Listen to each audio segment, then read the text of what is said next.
Hello, ladies and gentlemen. My name is Spencer Kimball, the advisor to the Emerson College Polling Society. And now that the political Groundhog's Day is over from March 15th, it looks like we get 5 more weeks of campaigning, at least on the Republican side. We decided to take a look at the calendar, and our eyes jumped immediately towards April 19th in the state of New York. We will be taking a look at the Empire State today on both the Democrat and Republican primaries and general election test. New York's obviously a big state on the Republican side, as it's a winner-take-all with 95 delegates. And on the Democratic side, there's over 240 delegates at stake. So let's take a look at the Republican ballot test. On the GOP side, Trump holds a commanding lead 64-12 over Ted Cruz, with Marco Rubio at only 4% and John Kasich at 1%. Obviously, Rubio's dropped out of the race and we stopped collecting data on him on Tuesday night. John Kasich only bounced 1 point from his Ohio win.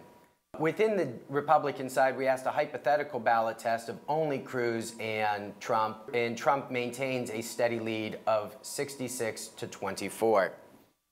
On the Democratic side, Hillary Clinton holds a commanding lead as well over her rival Bernie Sanders. Clinton was a senator from New York for 6 years, and it shows in her grassroots support, particularly down in the city area of New York.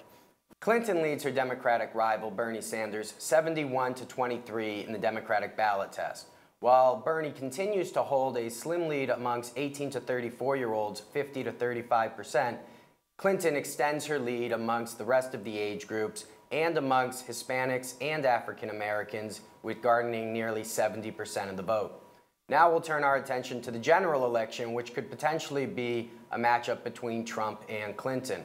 In the general election matchup, Clinton holds 55% of the vote, and Trump comes in at 36%. When Trump goes against Sanders, Trump maintains his 36%, and Sanders' supports drops down to 53%. When we have Clinton against Cruz, she extends her lead from 55 to 36 to 61 to 30. The problem that Trump is going to have in the general election in New York is the vast voter discrepancy in registered voters. In New York, 48% are Democrat, 28% are Republican, and 24% are independents.